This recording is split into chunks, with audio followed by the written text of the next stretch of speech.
Hello students, today we are going to study about animal tissue. हमने plant tissue cover कर लिया है। आज हम एनिमल टिश्यू के बारे में पढ़ेंगे। अगर हम एनिमल टिश्यू की बात करें तो 4 टाइप के एनिमल टिश्यू प्रेजेंट होते हैं: epithelial tissue, connective tissue, muscular tissue and nervous tissue. These are 4 types of animal tissue. Epithelial tissue जो है वो बॉडी को कवरिंग प्रोवाइड करता है। जो आउटर कवरिंग होती है बॉडी की या ऑर्गन्स की जो इंटरनल लाइनिंग होती है उसमें क्या प्रेजेंट होता है? एपिथेलियल टिश्यू प्रेजेंट होता है। अगर हम कनेक्टिव टिश्यू की बात करें तो कनेक्टिव टिश्यू जो है बॉडी के डिफरेंट ऑर्गन्स को या पार्ट्स को एक दूसरे के साथ कनेक्ट करके रखने का काम करता है। मस्कुलर टिश्यू जो है हमारी मसल्स में पाया जाता है। नर्वस टिश्यू की बात करें तो जो नर्व सेल्स होती हैं वो हमारे नर्वस टिश्यू में प्रेजेंट होती हैं। तो सबसे पहले हम एपिथेलियल टिश्यू के बारे में पढ़ेंगे। तो एपिथेलियल टिश्यू, जैसे हमने बात की कि जो आउटर कवरिंग प्रेजेंट होती है बॉडी की, जो कवरिंग प्रेजेंट बॉडी के अंदर जो कवरिंग होती है वो किसकी बनी होती है? हमारे एपिथेलियल टिश्यू की बनी होती है। ये बॉडी को क्या है? एक प्रोटेक्टिव लेयर प्रोवाइड करता है। अगर हम एपिथेलियल टिश्यू की बात करें कि और कहाँ कहाँ प्रेजेंट होता है, तो ये जो ऑर्गन्स होते हैं हमारे उनको कवर करता है। कैविटीज़ ऑफ बॉडी की कैविटीज़ में भी क्या है? हमारा एपिथेलियल टिश्यू प्रेजेंट होता है। Lining of stomach, mouth, lungs, intestine. Lining का यहाँ क्या मतलब है? मतलब जो हमारे ऑर्गन्स होते हैं उनके इंटरनल लाइनिंग। जैसे हम अगर स्टमक की बात करें तो ये हमारा कुछ इस तरह से स्टमक होता है। तो अगर हम स्टमक की बात करें तो स्टमक के जो इंटरनल लाइनिंग है, जो अंदर की जो लाइन है, ये किस चीज़ से बनी होती है?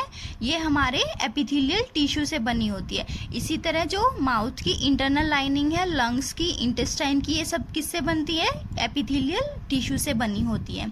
अगर हम एपिथेलियल टिश्यू के कैरेक्टरिस्टिक्स की बात करें तो क्या होता है? जो एपिथेलियल टिश्यू की जो सेल्स होती हैं वो क्या होती हैं? वो टाइटली पैक्ड होती हैं एक दूसरे के साथ बहुत टाइटली पैक्ड होती हैं। उनके ये टाइटली पैक होने की वजह से क्या होता है? उनके अंदर स्पेस भी प्रेजेंट नहीं होगा, तो क्या होता है? इंटरसेलुलर स्पेस भी एब्सेंट होता है। अब इंटरसेलुलर स्पेस एब्सेंट होता है। जो सेल्स के अंदर जो स्पेस होता है उसमें फ्लूइड प्रेजेंट होता है। तो अगर उस फ्लूइड को हम क्या बोलते हैं? मैट्रिक्स। तो जो हमारी एपिथेलियल टिश्यू होता है उसकी सेल्स में क्या होता है? वो टाइटली पैक्ड होती है। इंटरसेलुलर स्पेस भी एब्सेंट होता है, तो क्या हो जाएगा? वो फ्लूइड भी एब्सेंट होगा, मतलब मैट्रिक्स भी एब्सेंट होता है। तो क्या होगा? एपिथेलियल टिश्यू की सेल्स में ये टाइटली पैक्ड होती हैं। इनमें इंटरसेलुलर गैप जो होता है वो एब्सेंट होता है, इसलिए इनमें मैट्रिक्स भी एब्सेंट होगा। Forms continuous sheath. ये जो है एक कंटिन्यूअस सीथ बनाती है। ये टाइटली पैक्ड होती हैं और ये कंटिन्यूअसली प्रेजेंट होती हैं। जो एपिथेलियल सेल्स होती हैं, जो हमारी एपिथेलियल सेल्स होंगी, वो जो उसके नीचे टिश्यूज प्रेजेंट होते हैं उनसे कैसे सेपरेटेड होती है? एक मेम्ब्रेन होती है, बेसमेंट मेम्ब्रेन। ये बेसमेंट मेम्ब्रेन जो है एपिथेलियल सेल्स को अंडरलाइन टिश्यू से क्या करती है? सेपरेट करके रखती है। जैसे अगर हम बात करें, ये हमारी एपिथेलियल सेल्स हैं और ये सेल्स के नीचे एक लेयर प्रेजेंट होती है, इसको हम क्या बोलते हैं? Basement membrane. ये मेम्ब्रेन जो है हमारी एपिथेलियल सेल्स को जो नीचे अंडरलाइंग टिश्यू होते हैं उनसे क्या करती है? सेपरेट करके रखती है।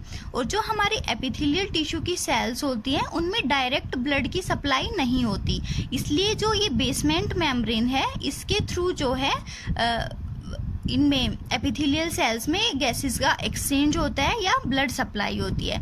याद रखना स्टूडेंट्स, एपिथेलियल सेल्स में क्या होता है? डायरेक्टली ब्लड की सप्लाई, ब्लड वेसल्स जो हैं वो एब्सेंट होती हैं। अगर हम फंक्शंस की बात करें कि एपिथेलियल टिश्यू क्या क्या फंक्शन परफॉर्म करता है, तो जो हमारा एपिथेलियल टिश्यू होता है सबसे पहले तो कवरिंग प्रोवाइड कर रहा है। जैसे हमारी स्किन है, स्किन आउटर मेम्ब्रेन होती है, बॉडी की पूरी कवरिंग होती है, तो ये क्या करती है? प्रोटेक्ट करती है हमारी बॉडी को। तो फर्स्ट फंक्शन क्या हो जाएगा कि ये बॉडी को प्रोटेक्ट करती है, किस से? इंजरी, इन्फेक्शन या किसी भी डैमेज से बॉडी को बचाती है। Forms lining of mouth, alimentary canal. अभी हमने जैसे बात की कि जो इंटरनल लाइनिंग होती है, जो अंदर की ऑर्गन्स की लाइनिंग होती है, उनमें क्या प्रेजेंट होता है? हमारा एपिथेलियल टिश्यू प्रेजेंट होता है। तो ये नेक्स्ट फंक्शन क्या हो जाएगा? ये जो हमारी बॉडी की इंटरनल ऑर्गन्स हैं या जैसे कि माउथ या एलिमेंट्री कैनाल, उनकी लाइनिंग को फॉर्म करती है। जो एपिथेलियल टिश्यू की जो सेल्स होती हैं वो एब्जॉर्प्शन में भी हेल्प करती हैं, जैसे वाटर या न्यूट्रिएंट्स के एब्जॉर्प्शन में हेल्प करती हैं। हैं। ये एलिमिनेशन में भी हेल्प करती है, जो वेस्ट प्रोडक्ट होते हैं उनको एलिमिनेट करने में भी हेल्पफुल होते हैं एपिथेलियल टिश्यू।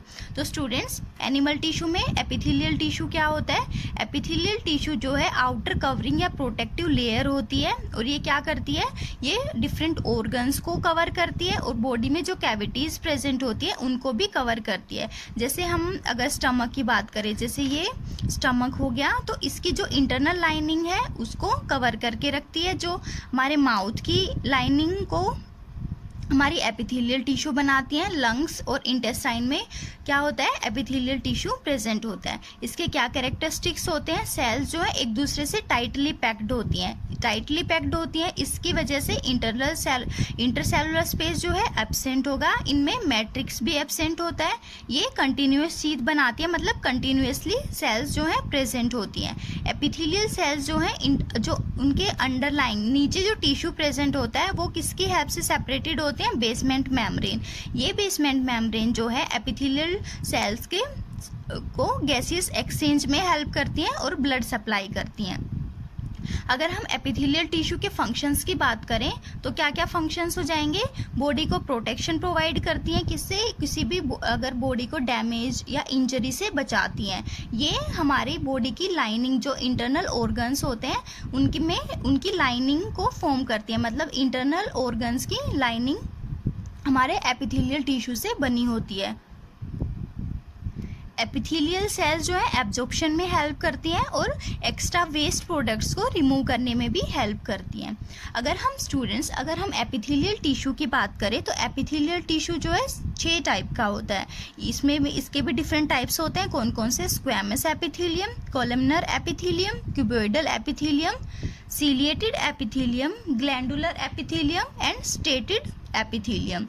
अगर हम स्क्वैमस एपिथेलियम की बात करें तो जो स्क्वैमस एपिथेलियम होता है उसमें फ्लैटेंड सेल्स प्रेजेंट होती हैं। इसमें जो सेल्स होती हैं वो सिंगल लेयर में प्रेजेंट होती हैं और सेल्स जो हैं वो फ्लैट होती हैं। अगर हम कॉलमनर एपिथेलियम की बात करें तो इसमें सेल्स कैसी होती हैं? Toll pillar like cells present होती हैं। क्यूबॉइडल एपिथेलियम टाइप में सेल्स जो हैं वो क्यूब लाइक सेल्स प्रेजेंट होंगी। अगर हम सीलिएटेड एपिथेलियम की बात करें तो इसमें क्या होता है? जो सेल्स होती हैं उनके साथ जो है सीलिया होते हैं, सेल्स सीलिया प्रेजेंट होती हैं। ग्लैंडुलर एपिथेलियम में क्या होता है? जो इस टिश्यू में ग्लैंड्स प्रेजेंट होती हैं जो सिक्रेशन का काम करती हैं। अगर हम स्ट्रेटिफाइड एपिथेलियम की बात करें तो ये क्या होता है? इसमें जो स्क्वैमस एपिथेलियम की सेल्स जो है मल्टी लेयर में प्रेजेंट होती हैं। एक से ज़्यादा लेयर प्रेजेंट होती है सेल्स की, किसमें? स्ट्रेटिफाइड एपिथेलियम टिश्यू में।